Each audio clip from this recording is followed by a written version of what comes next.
Every reader of George R.R. Martin's world has their favorite warrior. But when it comes to pure badassery, two names rise above all others, at least in my mind. Prince Daemon Targaryen, the rogue prince of fire and blood, who cut down foes in the Stepstones, wielded the Valyrian steel blade, Dark Sister, and ended his life by driving it through Aemond Targaryen's eye as their dragons plunged into the God's Eye. And Jon Snow of A Song of Ice and Fire, the bastard of Winterfell, who killed Qhorin Halfhand in single combat, defended the wall against overwhelming odds, and became the first man in centuries to slay a White Walker with Valyrian steel. The question is simple, but the answer never is. Who out of these two are more of a badass? Drop your choice in the comments right now. Daemon, the dragon rider and scourge of the Stepstones, or Jon, the white wolf who stood against the dead? This is one debate where the comment section will turn into a battlefield.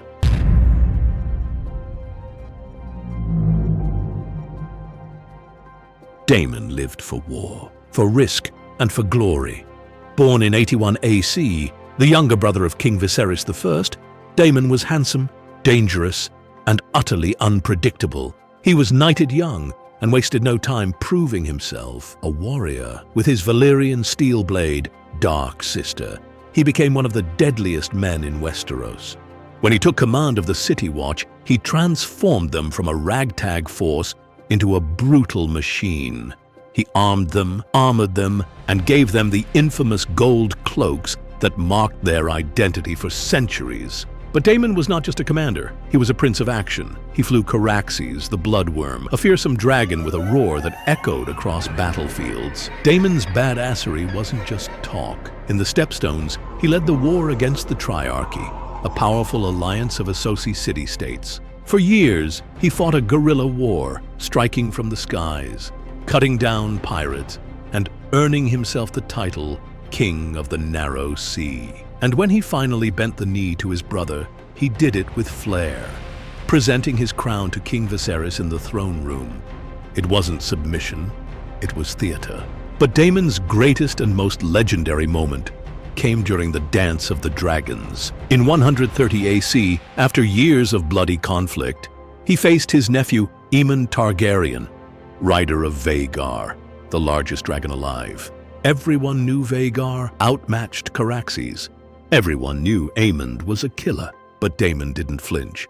Mounted on Caraxes, he soared into battle over the God's Eye Lake. The two dragons clashed in the sky, tearing each other apart.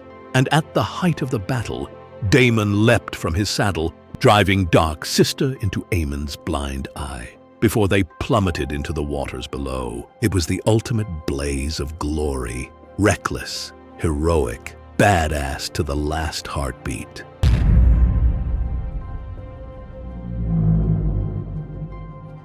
Jon Snow's story couldn't be more different. Where Daemon was born to royalty, Jon was born a bastard, raised at Winterfell in the shadow of his true heritage. He joined the Night's Watch, a brotherhood many considered punishment, not honor. But Jon proved himself quickly. Jon's first true test came with Qhorin Halfhand. While ranging beyond the wall, the two were captured by wildlings. To earn their trust and infiltrate them, Qhorin commanded Jon to kill him. In one of the grittiest one-on-one fights in the series, Jon defeated the Halfhand in single combat, winning his place among the free folk. It was brutal, personal, and unforgettable. Later, when the wildlings launched their full assault on the wall, Jon was there, outnumbered, with giants, mammoths, and thousands of warriors pouring south. The Night's Watch stood little chance. Yet Jon led from the front. He fought relentlessly, cutting down foes, rallying men, and surviving when many of his brothers fell. Without him, Castle Black would have been overrun. And then came his most badass moment, the fight against the White Walkers and their whites. At the Fist of the First Men, Jon barely survived their first true attack. Later, he fought and burned whites at close quarters. And when one of the others, the White Walkers themselves, appeared, Jon did the impossible. With Longclaw, his Valyrian steel sword, he shattered the creature into icy shards. That moment changed everything. White Walkers were supposed to be unkillable, nightmares from the Age of Heroes. Jon Snow proved otherwise. Even beyond combat, Jon's badassery came from his choices. As Lord Commander, he united wildlings and Watch, despite bitter hatred. He chose survival over politics. He dared to tell southern lords and kings that the true war was in the north. Where Daemon thrived on fire and blood, Jon thrived on endurance, honor, and grit.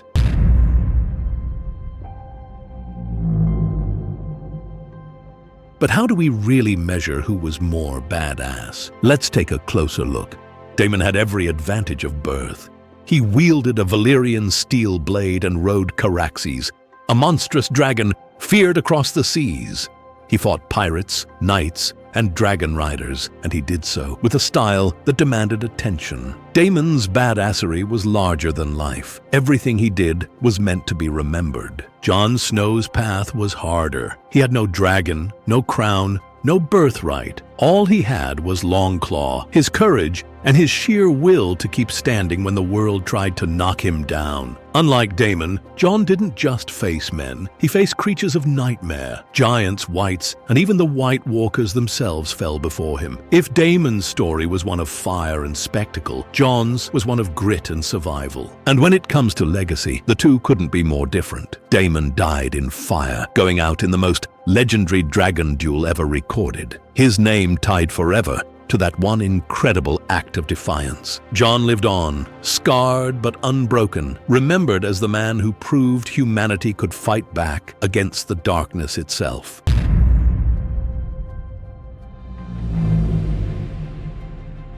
Daemon Targaryen is the very definition of living fast and dying young. He never backed down from a fight, whether it was against the pirates of the Stepstones or his own nephew on the largest dragon alive. His final leap at Aemond is the most metal moment in all of Fire and Blood.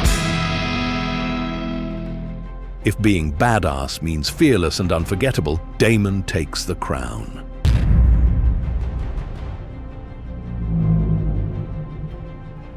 But Jon Snow proved his strength without dragons or royal privilege. He fought his way from being a despised bastard to the man who killed a White Walker, defended the wall, and stood as Lord Commander of the Night's Watch. His badassery wasn't about spectacle. It was about endurance, honor, and the ability to keep fighting even when the enemy was death itself. So who do I think wins? Daemon Targaryen, the rogue prince who leapt into legend with Dark Sister in hand? Or Jon Snow, the White Wolf who stood against the dead and lived to tell the tale? This is one of those questions that will divide the fandom forever. And that's why I want your answer in the comments. Tell me not just who, but why. Let's settle this in fire and ice. If you enjoyed this showdown of legends, hit that like button and subscribe, and it helps keep these stories alive. But most importantly, join the fight in the comments. Daemon or Jon? Rogue Prince or White Wolf? You decide in the comments. Until next time, my friends.